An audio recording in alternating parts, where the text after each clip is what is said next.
like to call the January 10th, 2022 school board meeting to order. Roll call, Mr. Andrews. Mr. Allen. Present. Mrs. Guthrie.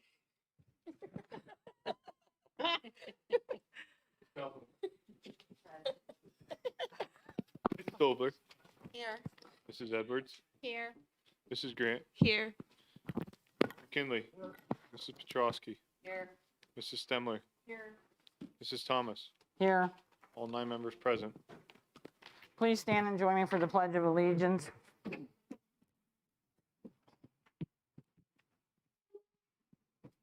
I pledge allegiance to the flag of the United States of America and to the republic for which it stands, one nation, under God, indivisible, with liberty and justice for all.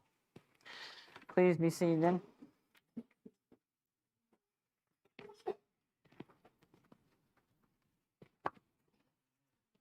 First item under presentations is communications. Dr. Ulmer. I have nothing for this evening. Thank you. Next item is the president's report, and part of that is the committee appointments. The committee appointments for this year will be as follows. PSBA legislative representatives will be Patrice Dobler and Nancy Petrosky. Professional Learning Committee representative Angela Grant. Comprehensive Planning Steering Committee representatives Kayla Calhoun, Michelle Stemler, and Nancy Petrosky. CTE General Advisory Committee representatives Kayla Calhoun, Mike Allen, Jesse Edwards.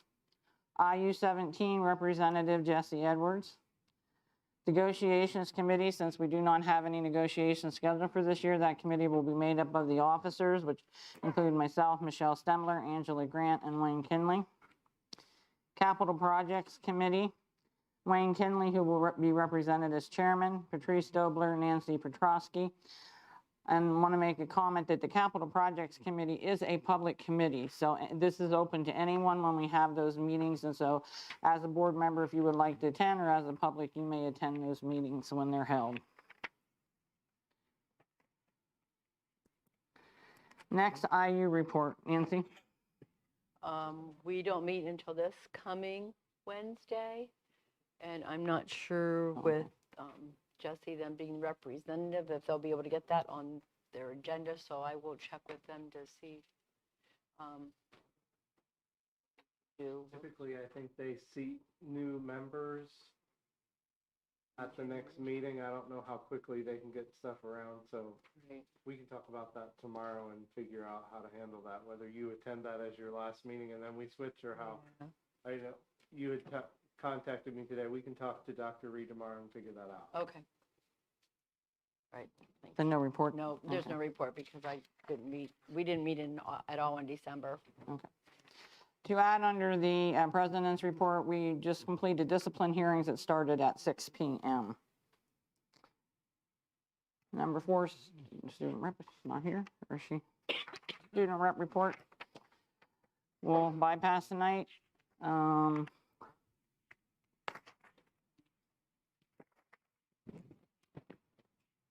next thing in presentation is superintendent's report. I'm going to start my report this evening by recognizing our athletic director, Serena Henry. If you could come to the podium, please.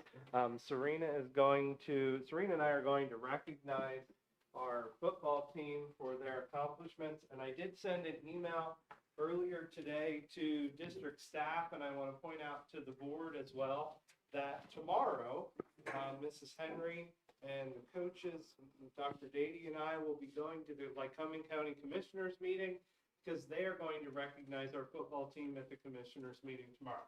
So I did send an email to district staff today, and I invite you all to join us, that we encourage district staff to wear black and orange tomorrow, because they will be recognized by the county commissioners, and the commissioners will be proclaiming tomorrow a special day in Lycoming County in name of the Jersey Shore football team. So feel free to wear your black and orange tomorrow. Just need names.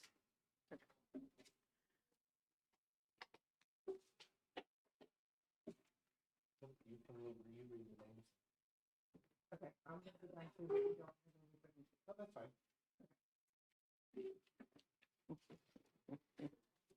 Gabe Andrus, Laramie Bobeck, Nick Canellis. Right in. Start making the U around.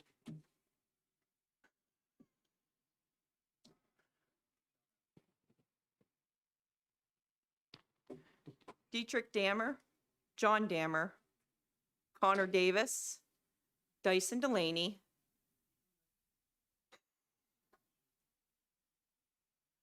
Max Engel, Connor Griffin, Chase Hensler, Caden Hess, Elijah Jordan,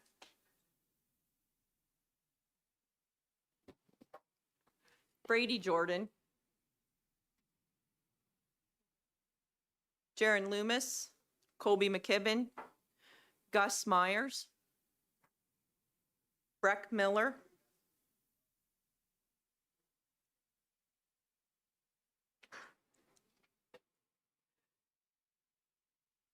Clayton Musser,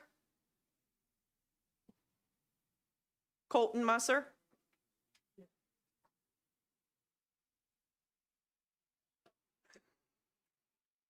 Hayden Packer, Jared Polsky, Cooper Peacock, Carter Peacock, Travis Rockwell, Zach Rooney, Dylan Ross, Peyton Samar, Tate Seacrest, Stone Seacrest, Luke Springman, EJ Steinbacher, Dirk Stetz, Dathan Tyson, Owen Vandruff, David Watts, Peyton Whitman, Nick Williams, and Chris Wilson. Make 2 lines if you could there, guys. Guys, push back. Push back against. Fill in.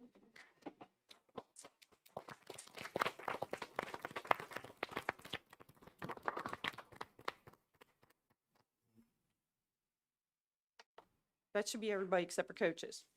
Okay. All right. You just bring them in. I'll announce them as they come in. Head coach Tom Gravish.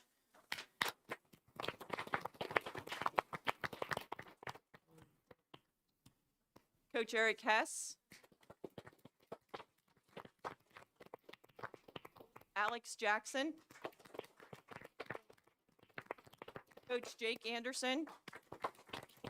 Coach Ken Williamson. Coach Chris Bilby.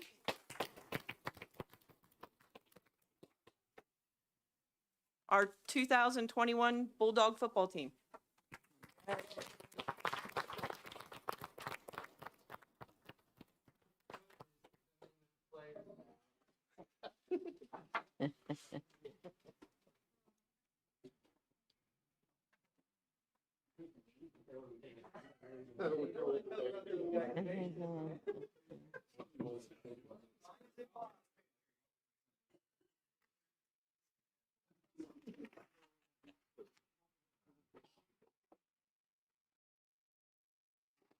Good job, guys. Thank you.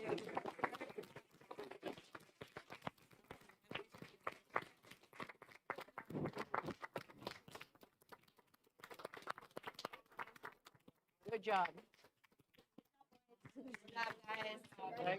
Thank you all. See you tomorrow. See you here next year.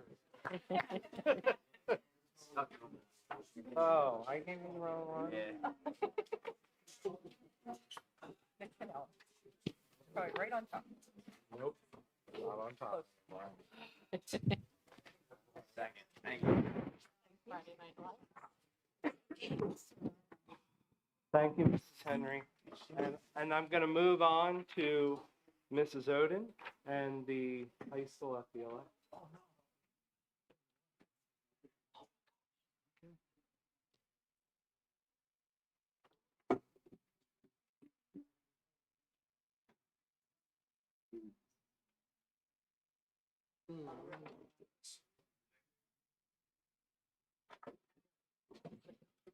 It's turning on.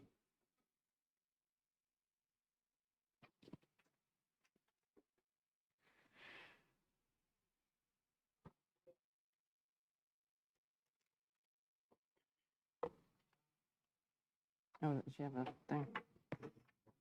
Just lie down.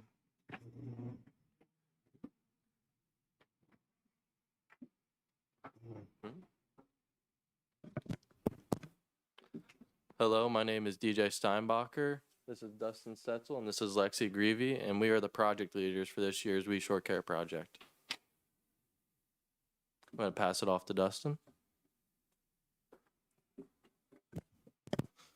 For the We Shore Care project, we wanted to get started as soon as possible. So as soon as we got back to school in August, we began planning, and we decided we were going to do a food drive in the form of Stuff the Bus. Once we got all of our ideas together, we proceeded to present this project and our ideas to various businesses, to the school board. We presented to the district principals and other administrators. And we received the necessary approval to go through with our project and funding. That funding came from Jersey Shore State Bank. They had partnered with us the previous 2 years, and we're glad to partner with us again for their third year in a row. They granted us $5,000 to cover the costs of the donation boxes, which we were able to distribute, and also the signs that are in front of the school board and these T-shirts, which we were going to use to give to community members in return for donations that we had in the past. So I'm going to give it to Lexi. Our goals for our We Shore Care project this year were obviously to stuff the bus. We decided based off of our previous years that we wanted about 1,000 items donated from the community and 4,000 from the schools, which that would be about 1,000 from the high school, 1,000 from the middle school, and 2,000 collectively from our 3 elementary schools. We also decided based off of the past 2 years that we wanted to have a monetary goal of around $10,000. And we also wanted to have community involvement and advocacy because this year we really stressed high protein items, which not a lot of people know that we really need those in all of our food pantries and things like that. I'm going to pass it back to Dustin. So there was a lot of key points for the project this year. Obviously, our partnership with Jersey Shore State Bank and the T-shirts. We ordered 700 T-shirts and were able to distribute all 700 T-shirts in exchange for a $10 donation. We based that number off of previous shirts and how we distributed them over the previous years for We Shore Care. Another big day was October 22nd. That was our main day for presenting the project to local businesses. We got around 50 local businesses, and that was also the day that Steinbacher, Goodall, and Yurchek challenged the We Shore Care and challenged the FBLA students to make this the biggest year ever for We Shore Care in exchange for matching all monetary donations, and we absolutely fulfilled that challenge. We also wanted to make sure, as Lexi said, we wanted to make sure the community knew about the project and was able to get involved. So we had a media kickoff in about October, the very beginning of October.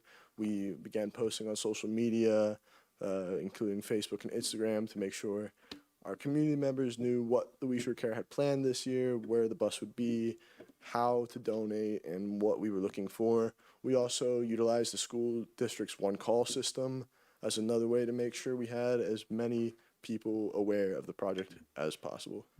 For the Stuff the Bus itself, that started officially November 1st, and we had a couple major events for that. The Friday night football games, due to our football team's success, we were able to have the bus at the home games during the playoffs and essentially get the community members to come to us.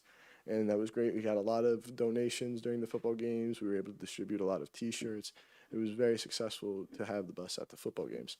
The other big day was the Day of Caring. That was the day that we went around as the FBLA officer team and collected all of the donated foods, all of the monetary donations from the schools and from businesses. And we also took pictures with the schools, with the students and the businesses to make sure that they all receive the proper recognition for their contributions that they had made.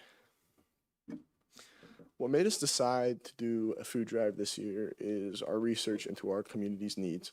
As you can see on the chart, in Clinton County and Lycoming County, the poverty line means that around 60% of our community is facing poverty and subsequently food insecurity. So we wanted to make sure that we could help to alleviate some of the stress and some of that insecurity from our community members. We also found in an article from Feeding America that our local food banks and pantries were missing a key nutritional item, and that was high protein items. The statistic came out to be they could only cover about 1% of the necessary protein items that community members needed, and we wanted to make sure that we could help the food banks and food pantries get a hold of those items. So that's why we looked to the New Love Center. We had partnered with them in the past for food drives, and we believe that with their help, we could make the greatest possible impact upon the community. And now, this wouldn't be a school and student-run project without taking into account the students' needs. And we found that that's really reflected by the community needs with so many of our community members facing food insecurity. That means a lot of our students are also facing that food insecurity and are applicable to free and reduced lunches. And what we found is that a very large challenge that some of our students faced was during COVID and during the quarantines, they couldn't get a hold of they didn't have access to those free and reduced lunches. So in order to possibly prevent them from facing that insecurity of not getting a proper and nutritious meal, we wanted to make sure that we could make a very great impact on our food banks and food pantries to uplift not only the community, but also the students. I'm going to pass it back to Lexi. One of our goals this year was to involve the entire community in a Stuff the Bus because that was relatively unheard of.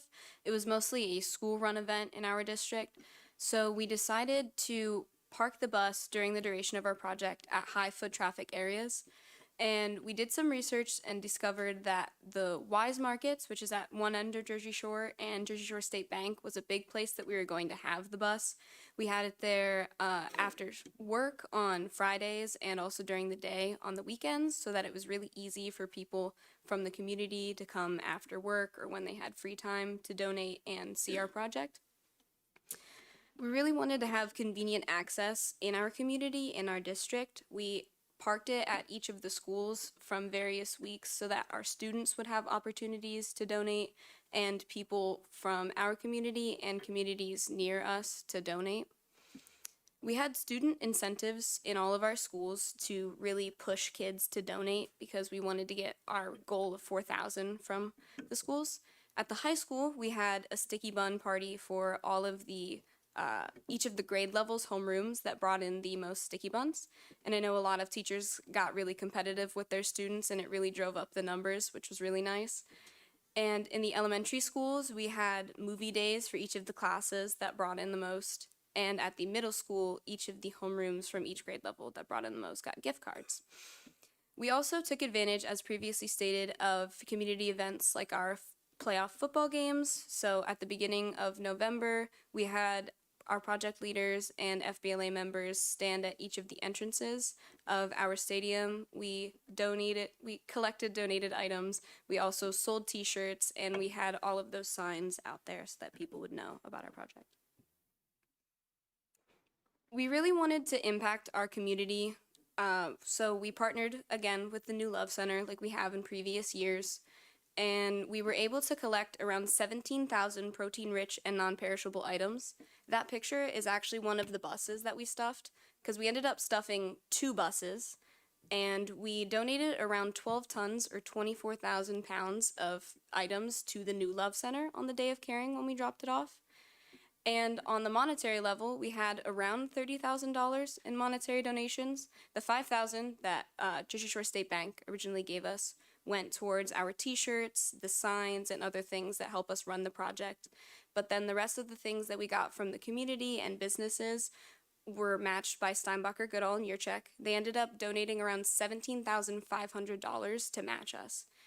And it was really important this year for our community that we not only impacted now, but also in the future, because not a lot of people know that high protein items are very hard to come by in food pantries. So we wanted to make sure that moving forward that they would be easier to access for people. And a lot of people have come up to us and said that next time that they donate to the New Love Center, they will actually keep in mind to bring in high protein items more so than before.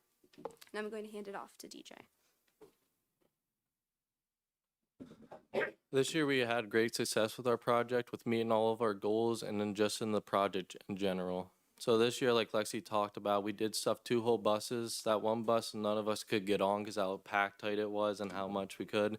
We were getting worried that if we packed it up any higher that they're gonna fall off. So we had to get 2 buses. And then that bus was stuffed full too. We only had 4 seats left. We all had to jam pack in. So that was fun. And to get participation with them, we did have 100% participation in some of our projects with the FBLA members. And our school got really involved. I know the elementary school, we set a goal of 500, and that school brought in 3,000. So the parents going in and getting involved, competing with each other, it was fun to see, and it fun to see the outcome that they had. And the community, they did break their goal. Their goal was 1,000. They brought in 1,700. So when we were standing at Wises and Lingles, they were like, "Oh, is this for the We Short Care project?" And we're like, "Yes, we were going to put this right on the bus right now." And they're like, "Okay, that's awesome." And for the outreach of businesses, we did get over 50 businesses that we reached out to, and I think over half of them did give a donation in some sort of way.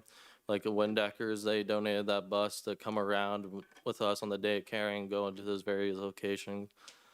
So when we collected it all up, it was 3,650, including the Wises gift card that they gave us, and 17,000 food items.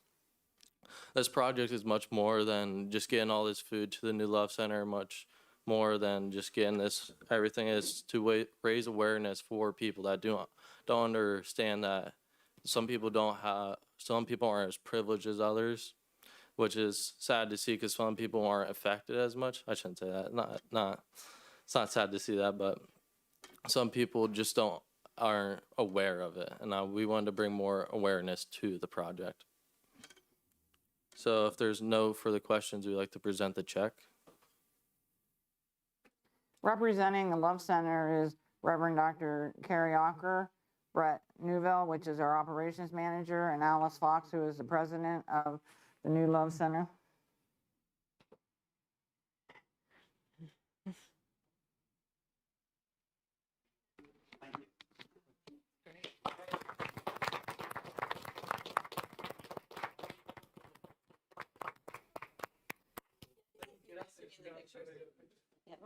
Go ahead, Pastor. Walker, you wanted to say something? On behalf of the New Love Center, we thank everyone for this incredible, incredible donation.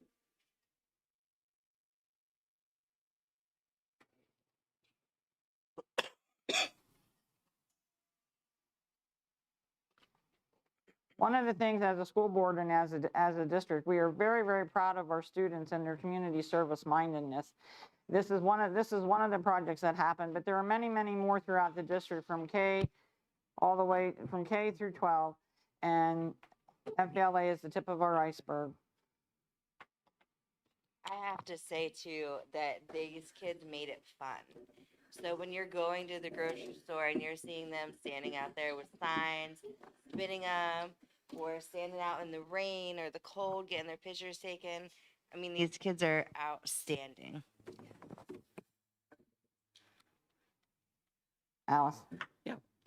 On behalf of the New Love Center, I want to say that this has just not been a project of the school and the FBLA, but it's been a project of the whole community. And they actually brought everybody in, as Mary said, from K to 12, and that is something that you don't always see.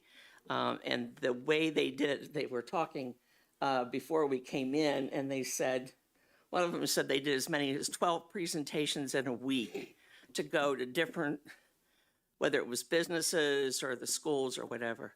So what they've done, we'd like to replicate because they have done a wonderful job.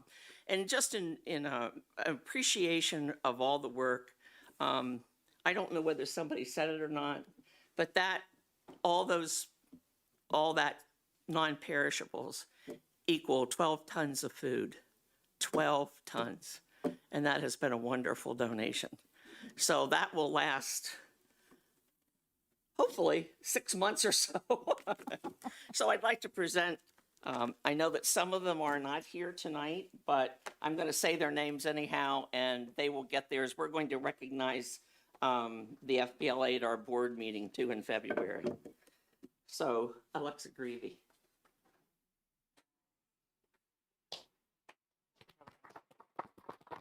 Ryan Bieber, Rachel Larson, Gail Fraser, Lexi Coit, Ruh-roh. DJ Steinbacher.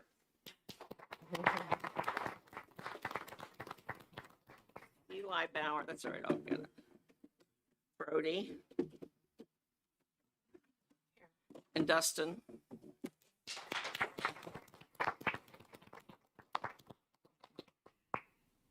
And I have to say that there's somebody special that we need to recognize, and that's Dolly Oden, their advisor.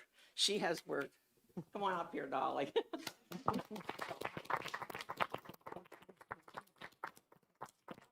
And such a supporter, yes. Dolly has been such a supporter of the new Love Center, and I think that we probably don't recognize her enough when you think about the amount of time and energy it takes to work. Not that there are problems. They're a great group of young people to work with, but it's a lot of time and uncompensated time, except the compensation comes in the work that she sees that they accomplish. So thanks so much, Dolly. Good job.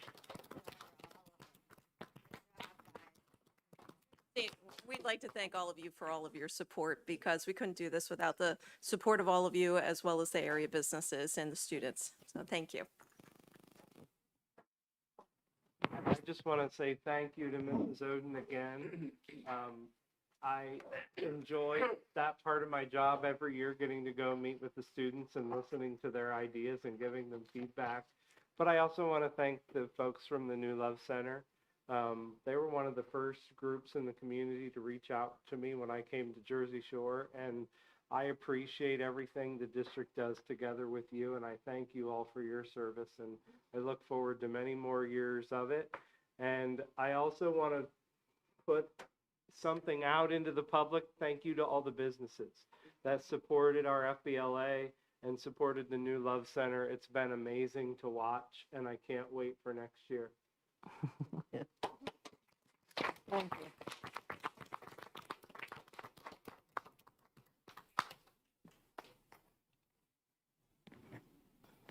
Additionally, under my, thank you all. Additionally, under my report, I want to draw the board's attention to, under my report under files, you will see a copy of the enrollment and staffing report. Mr. Enders is going to start tonight the first step in the budget process, and I always give the board a copy of the enrollment and staffing report to begin that conversation. It is under executive files, not public, because it contains staffing and student information. But I do want to point out, this is a good reference point for the board so that you see clearly where all of your staff is, what all of your student numbers look like. And I do want to just point out one couple pieces of information publicly, because it will drive our budget conversation. One is the critical need that I referenced in the staffing report recommendation for this year is elementary class size numbers, and our conversations about making sure that as we move through the budget process, we look at those class size numbers and we keep ourselves in maintenance of the admin regulations. And I also want us to consider, as we move through the budget process, Supporting our CTE programs, which is what you see in front of you tonight as a CTE program. So I want to keep that in the forefront, as we know that Mr. Keene has talked about before, and so have I, the importance of maintaining those programs and supporting them in the work that Mr. Keene does as director of CTE. So that needs to be a conversation as we move through the budget process. I also want to look through, I did not do a lot of this work in my first year last year, but I want to look at equity of services across the district, and I gave you an example of reading support. So making sure that, for example, our reading teachers across the district have similar caseload sizes, so they're able to serve students in the same way in every building. So those are some of the things that I want to look at as we move through the budget process this year, and I'm just referencing that report is attached to the agenda, and we can discuss it and question it and look back at it as we move through the budget process. And then I'm going to turn it over to Mr. Enders to give you your first budget conversation for the year. Good evening, board. As Dr. Elmer said, this is the kickoff of our budget season. So before you, all of you received 2 documents. One is basically my talking points, so I didn't want to sit here and watch you guys scramble down numbers and facts and figures while I talked them. Basically what I'm going to be speaking of, you have in front of you. Number 2, you guys, on a different note, have your statement of financial interest. Those are to be returned to me by May 1st. And for the new board members, I made sure to print off the budget calendar, which is basically the only piece of information that the current board members have received in September that you have not. So if you're one of the new board members, you would have gotten the budget calendar as well. Before I get started, I have to preface everything I'm telling you is extremely preliminary. There's basically only one piece of budget factual information that we have right now. We have 2. Technically, I'm sorry, there's 2. We have our PSERS rates, which is 35.26%. And we have our index, which is 4.7%. Ben, is that an increase from last year, the Yeah. Peters? Yes, it And is. by how much? I believe it was about, Or what was it last year? I mean, 34.94. I thought it was about 25% or a quarter Thank you. percent. It is lower than what they were projecting. I will tell you that. well, that's the a good thing. And what did you say this year's was? Peters, right? 35.26. 34.94 is 21-22's. 22-23 is 35.26. Okay, thank you. Now I will actually go on to my talking points that I just told you I gave you, but I didn't really actually give you. So our index is 4.7%. For all of you, this is your first time through. I guess I should preface and tell you why I'm standing here. I'm standing here because by January 31st, you must make a decision as a board if you're going to stay within the index or if you're going to go above the index. If you go above the index, there's a whole process through that that's outlined in the budget calendar. If you stay within the index, that is a simple board resolution that would be placed on the agenda on January 24th, and you would pass that. And all that is saying is that you will not raise taxes above your index. That is not saying, I can't preface this enough, that is not saying that you're going to raise taxes. That will happen, that decision will probably happen in May. Okay? So I will repeat that. If you pass the resolution in January, it does not mean you are raising taxes. Okay? It just means you've capped how much you can raise your taxes. Okay? Our extremely preliminary budget deficit is just over $1.5 million.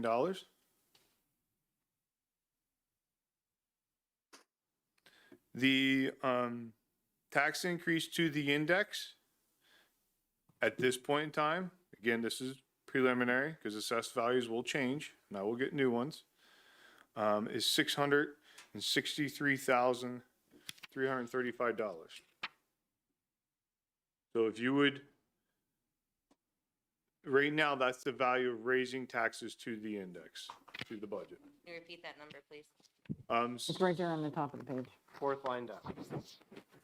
Oh, the bold print. thanks. You're welcome. Okay. I will tell you this, Dr. Ulmer and I have talked about it. Our recommendation is that you would pass the resolution to stay within the index.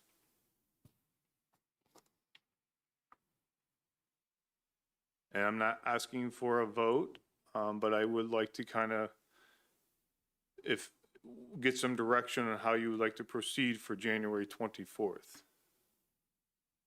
Is the board comfortable with us putting the resolution on the agenda to stay within the index? Okay, I'm seeing, If you believe that we can do that, I'm comfortable. yes, I cannot recommend you go above the index at this But point. I'm one in time. person. So I cannot do that, and I believe I'll speak for Dr. Ulmer based on our conversation. You're vote with us.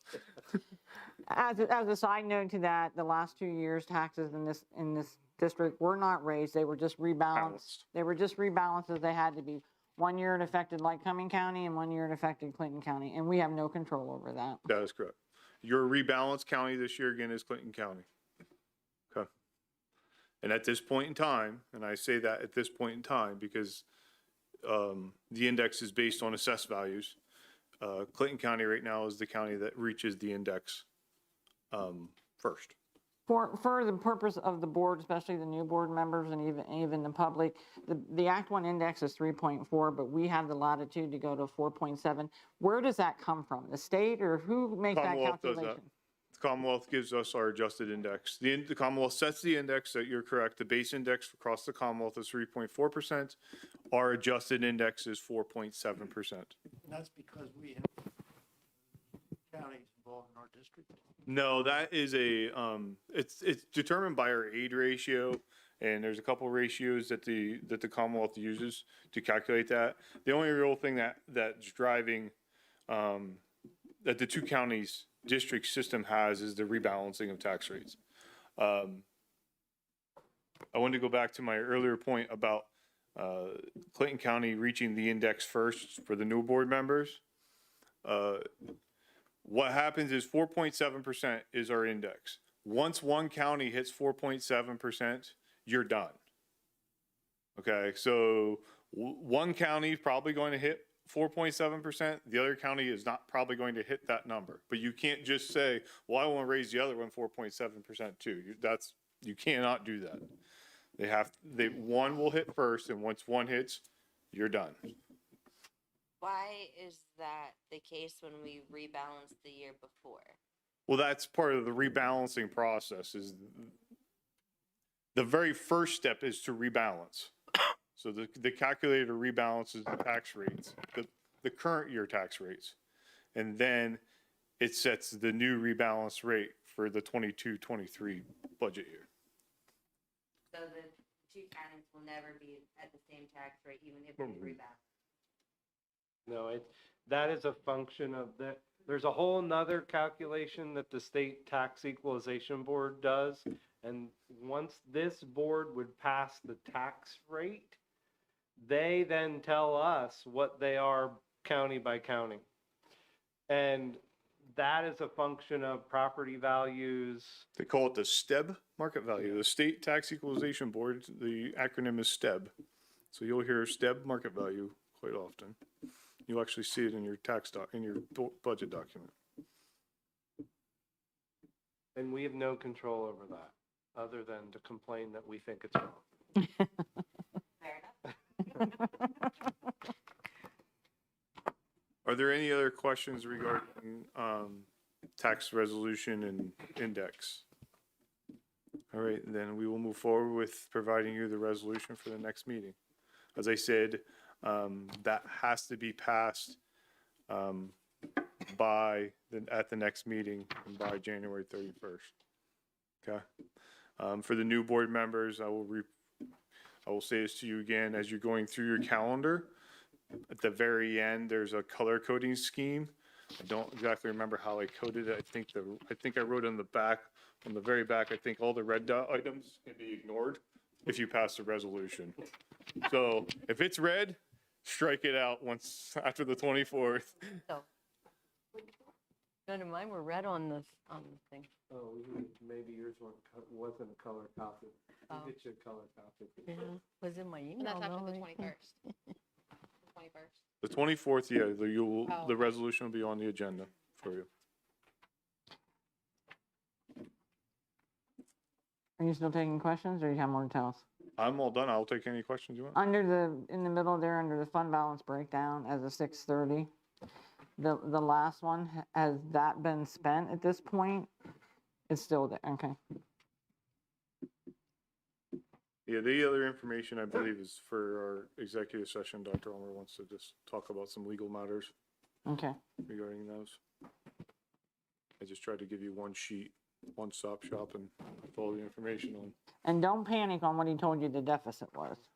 We do Oh, that it's- every year, panic. We're So going we to don't start, need to we're do going to that. There's a start lo- up there and then we'll There's a work our lot way more down that goes through. into this. I mean, I can tell you that deficit revenue is flatlined right now. I mean, I haven't even thought about looking at revenue. I won't start until about March 1st.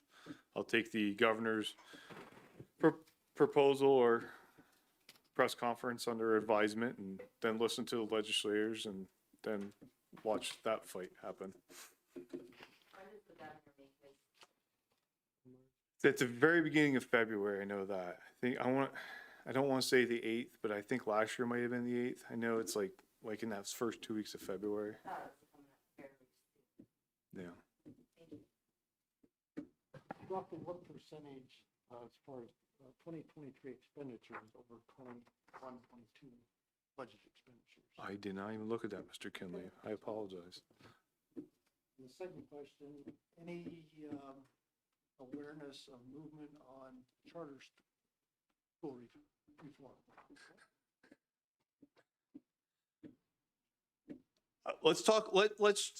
Can we all agree to this? Can we change the narrative about charter school reform and talk about, and make the new statement, charter school funding reform? And I know that one word it seems minute, but I believe the fight no longer is going, I don't believe we will ever win the charter school reform battle. But we need to talk, we as a board need to talk about the funding reform battle. And I really don't want to go down a soapbox avenue for myself because I get angry and it infuriates me to see how the funding formula is done. And the ridiculousness of that funding formula. The fact that the fact is solely based on a budgetary number is ridiculous. It can be manipulated to some degree. Yeah. And so, but I have not heard anything since the last rumblings, I believe, of the last legislative budget cycle of the charter school funding reform. So I'm kind of interested to see if that comes out of the governor's address and then how the legislators receive that. And that has a bigger effect than just cyber school reform on local public school districts. The funding reform, yeah, I mean, that's charter school funding reform. That's the brick and mortar across the mountain. That's any charter school. That's cybers, brick and mortars, doesn't matter. So, and as Mrs. Thomas alluded, it's a Commonwealth-wide problem or Commonwealth-wide situation. So it's not just our little home. Thank you. Any other Thank you. questions? Quickly. I will point out, Mr. Enders has on here a breakdown for you on this sheet of fund balance, and we did have a conversation after the audit was presented that we needed to, I made a note on my calendar that we're soon going to need to talk about fund balance commitment of that fund balance from last year's audited figures so that you have that somewhere in your future savings account, for lack of a better words. We need to make sure that we have a conversation at some point about where you would like to see that on a future agenda committed as part of your fund balance. So you have right now on the center of that page where your fund balance is. That figure from last year's audited figures is right around the $440,000 mark. So Mr. Enders and I need some direction on a future agenda where you would like to see that committed to in your fund balance. Anybody have any questions about that?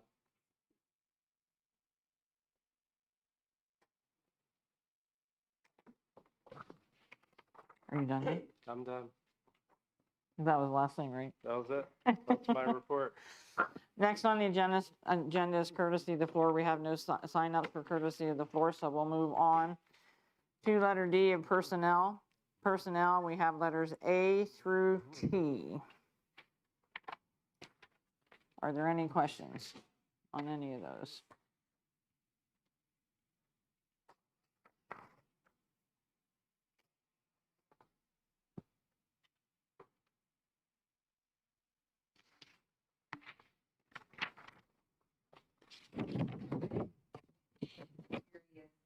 To the difference between Q and R. One is a co-op and one is an intern. So a co-op is one of our students that is doing this experience as part of their CTE pathway. So we have a networking CTE pathway it's essentially a high school internship. So part of the day they're here in the high school taking classes, and the other part of the day they will be working for us in the tech department. And then we actually have different job descriptions and levels in our tech department. So letter R is actually a college student at Penn College that is going to be working here as a college intern. Both of them have end dates. Well, so they don't have an end date right now because what technically often happens is the high school students will become interns when they go to college. So what you would do then is you would reapprove that person as an intern. The college interns, what we typically would do is have them resign when they are done with college or they get another job and move on. Any other questions?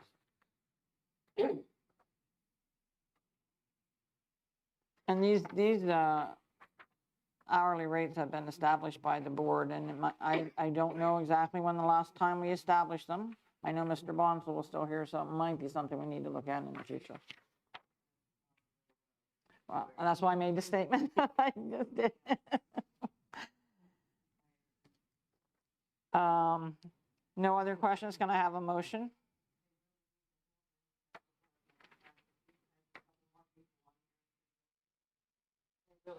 We're trying. We advocated to Penn College to find this one.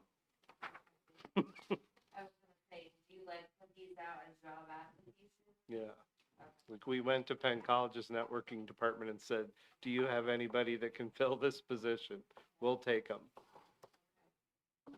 Now, Mary, back to your wage increase, is that something that we can look at relatively soon? Yeah, it would be part of the budget process. Okay.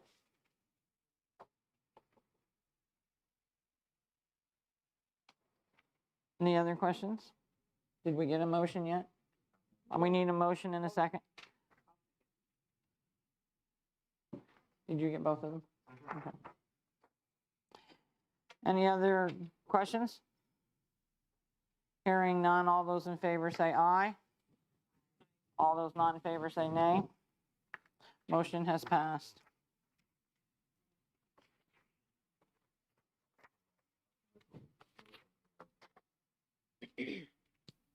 It was a what? Nancy stepped out. So Oh, okay.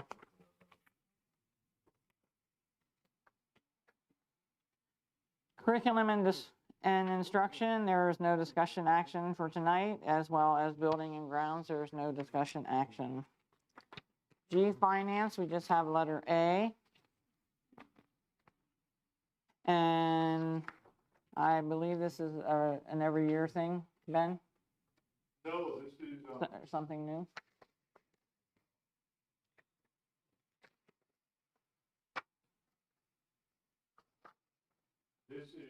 This is following our IDA agreement. That is an every year thing, but this is more stimulus money coming down from the federal government, Okay. passing through the IU. So we need to find a home for this pot too. Any questions on that? Always good to hear when we have some coming in. Subject just to special education. Yes, it is. It has to follow the same exact requirements of IDEA. The question that Dr. Ulmer and I have on the plate right now that we're trying to get answered is whether or not we can use our current staff to, we can use this funding on our current staff to help pay for their salaries and benefits, or do we have to go out and spend this money on something new? That's the, And how we effectively follow federal procurement guidelines. yeah. That's the other issue. Thank you. So right now, we're proving that we will accept this under those conditions. I need a motion and a second.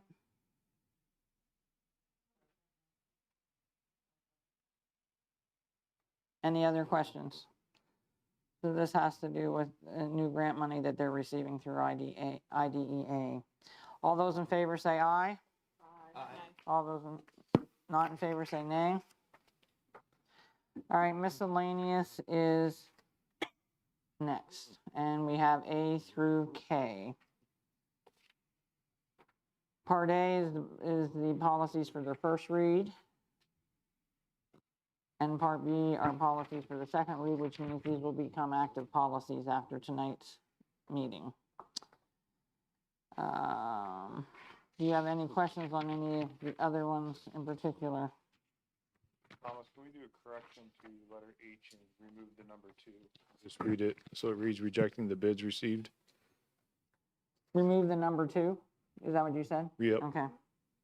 Remove the number 2, and I'll just read rejecting the bids received on municipal bid for the Ford Focus.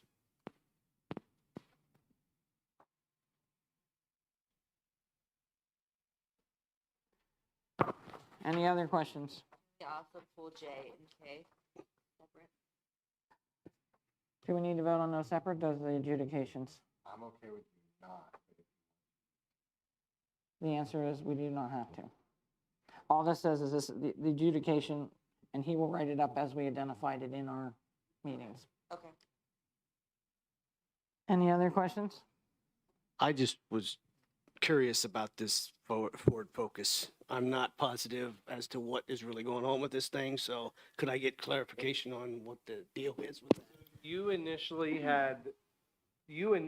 had done what you're going to do in letter I, which is that this is a car that was used in our auto tech program. The teacher said, like, I've done all I can do. It needs to be scrapped. So you approved it be decommissioned and listed for sale. We did list it for sale. We got bids. But now we went to the point where after we got bids and the sale closed, the people that bid on it were not responsive to our outreaches to say, Okay. you won, come get your car and bring us the money. Technically, by law, in the opinion of your solicitor, is you can't just go back out and try and sell it again. You have to reject those bids and then list it for sale again. But you'll notice we did the items listed the same way. If we put it back out there and we get no bids, we'll just haul it to the scrapyard. The problem was we got bids the first time, but then they didn't come and pick it up and pay for it. Okay. All right. And he does, bids or no bids are. he does say that. Yep, on the second part. If no bids are received. Well, if there's bids received and then nobody shows up, No, Oh. a non-responsive bidder. non-responsive bidder to deal with our. Well, after attempt number 2, the next motion before the board's going to be is to dispose of it totally, to reject all the bids and we tried our best. So I don't care if you want to do that, if it's unresponsive. That way you don't have to go through So you wanted to say something I like, think it's probably going to be responsive anyways. It's just whether or not we're willing to accept it. So the background to this is we had two people. The third person that bid was $10. And so at that point in time, I think it was fair to the board just to give this vehicle away. And that's why I requested all the bids to be rejected and to start all over again. You could scrap it for more than that, but that's. So that's where I'm at with is I would rather just say, let's rebid it. If we have unresponsive again, we have the same situation, probably my next recommendation will be to you is we tried this now twice. Let's just scrap the thing. We'll get more money out of it than what we're spending in administrative time to do with this thing. What's the time limit? For Typically they sit, so we use, an online auction site. It's only set up for municipal government. It's called MuniCBid. Typically they sit out there for about 2 weeks. Out of the department, the CTE. Well, that's where it's sitting at now. Yeah. They're done with it.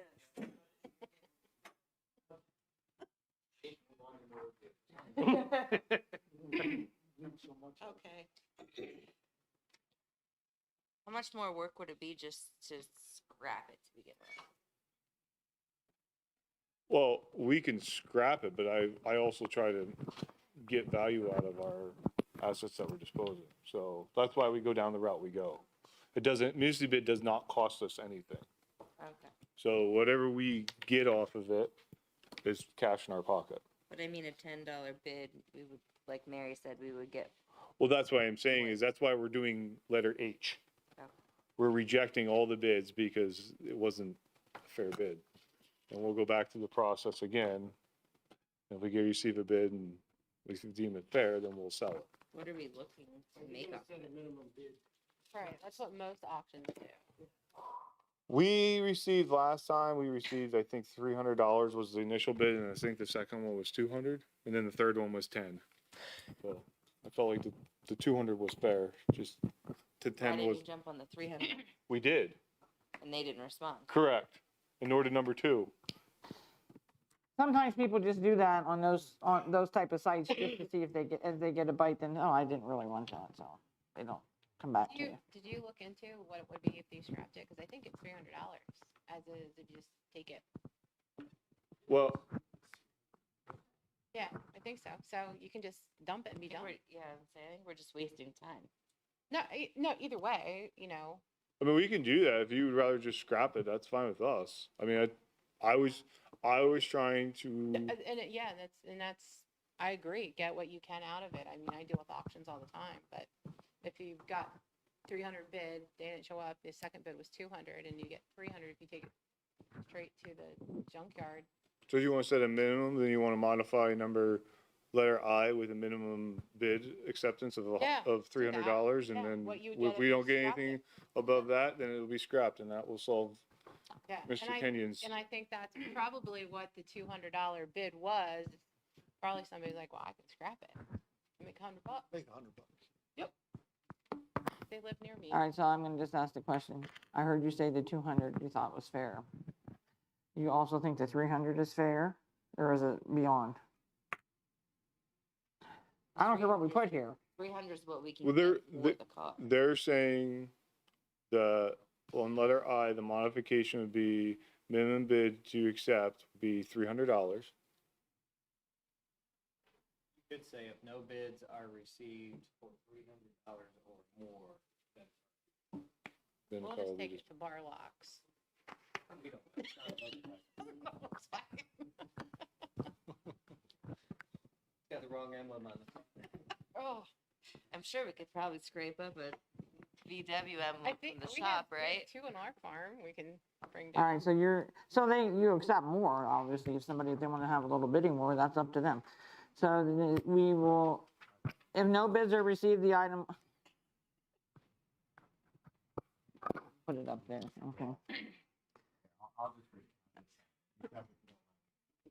read. You wrote it. I have it, I just put it in a different place than he did, but that's, Registration in place for 2000 Ford Focus and blah, blah, blah, for sale on municipal.com with a minimum Bid. bid of $300. If no responsive bids are received, the item will be disposed of by taking it to salvage value. Perfect. That's why you're here. Okay, so two things have been done here. In letter H, we crossed out the 2, and we're rejecting all bids. In letter I, we set a minimum bid of $300. We need a motion in a second. I've got a question on item B, On which one? B, B, Okay, policy 338.1. It has to do with compensation. right, there's two parts to that. I mean, there's two parts to that policy. Yeah, but this is under the professional development leave. Okay, My question is, under compensation, during the period of professional development leave, an employee shall be compensated at least 1/2 the salary to which blah, blah, blah, blah. What does it mean, at least 1/2? the at least one, the 1/2 is identified in the school code. Is that what, that's what you pay for that type of a leave? There are school districts that have negotiated in their contracts higher than that, but that's coming off your school code. Okay, thanks.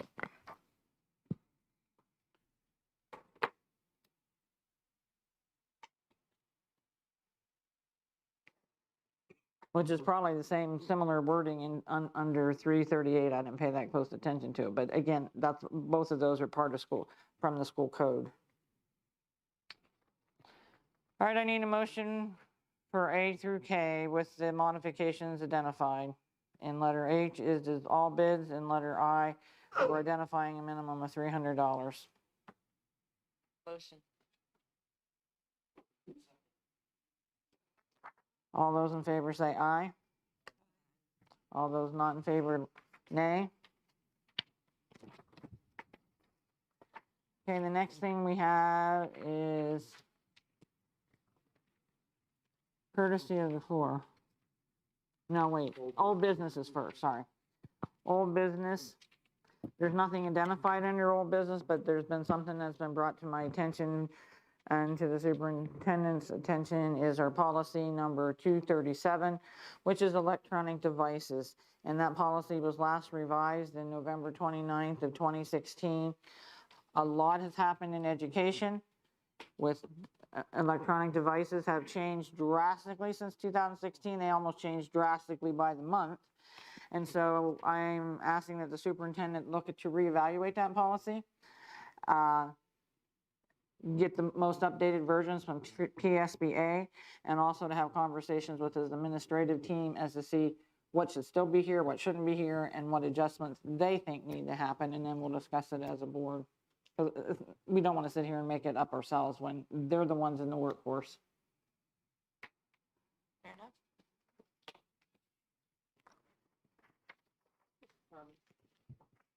And again, that's policy 237, so you can go out on board docs and look it up. Mrs. Grant has a question. So related to old business, and on the vehicle discussion, did the truck that we had ordered for ice and snow, and this might be a question for you, Dr. Ulmer, did that come in? I know we went back and forth for, One is here and one is not. do we know when the other one will be here? I don't have a delivery date yet. Hopefully before too much snow falls, but that's okay. Yep. But it is ordered, and we know that we could, Yep. but just like anything these days, it could be They're forever. in the queue. All right, then courtesy of the floor, anyone would like to have public comment on items not on the agenda?